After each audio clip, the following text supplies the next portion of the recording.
Bonjour Philippe, Bonjour Sarah, merci d'être là aujourd'hui. avec plaisir.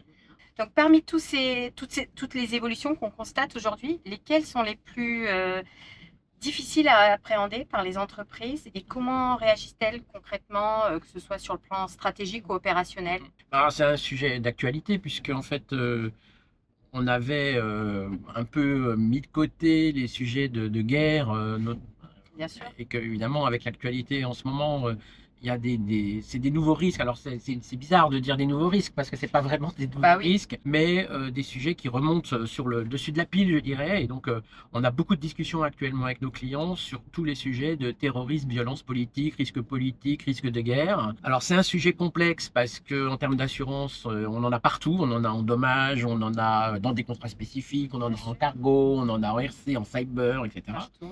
Donc c'est un sujet qui est transverse à beaucoup de lignes.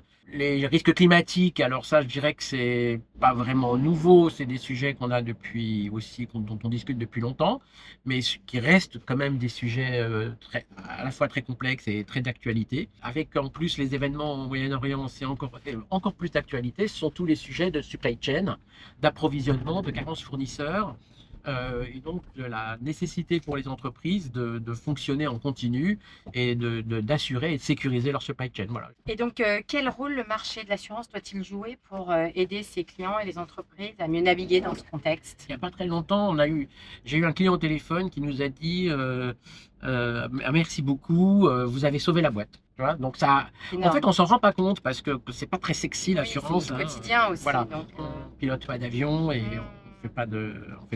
on sauve pas de vie, mais en quelque sorte, si, quand même. ouais, bah oui. Hein, on permet à ces entreprises de survivre, de vivre et de survivre, de faire vivre ces entreprises, le paiement de tous ces sinistres qui permettent juste à l'entreprise de De survivre. survivre, bien sûr. Donc en fait, pas toujours visible quand on n'est pas dans le milieu. Évidemment, c'est pas quand on est dans un dîner entre amis, c'est pas ce Oui, qu'il y a c'est de pas plus, le il plus y a passionnant. plus Après, passionnant, mais pour autant, voilà, ça a son on impact peut être, oui, absolument, critique. absolument, absolument. Ouais. Donc, ce qu'on constate aussi, c'est une montée en puissance des captifs sur tous les Oui, segments, hein, que ce soit oui, middle, oui, grand compte. oui. En quoi ça change le rôle du courtier? La captive, ça veut dire quand même que le client est son premier Bien assureur, sûr. d'accord? Et donc c'est donc une démonstration de confiance d'un client dans son risque. C'est aussi une façon de garder du risque, de gérer le risk management et le transfert de façon totalement différente par rapport à il y a quelques années où on voulait s'assurer avec des toutes petites franchises, on Oui, voulait transférer le vraiment maximum.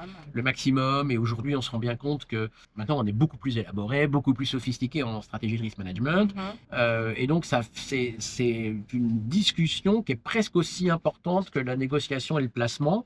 Hein, c'est la stratégie en amont d'un renouvellement, la stratégie de renouvellement, la stratégie de transfert, de rétention, etc.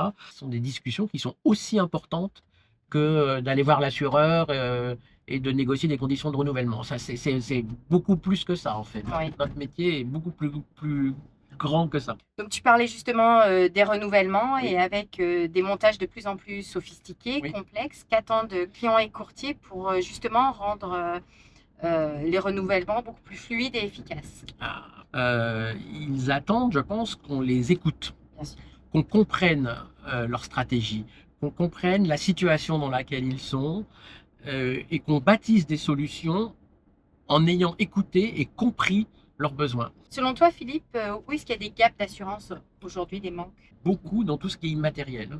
Moi, je trouve que tout ce qui est. On a parlé à une époque de PE sans dommage, et puis après, c'est vrai que le Covid a un petit peu cassé Mhm. les initiatives qu'on avait dans ce domaine pour une entreprise, hein, de sécurisation de sa supply chain, et donc de PE, de perte d'exploitation sans dommage.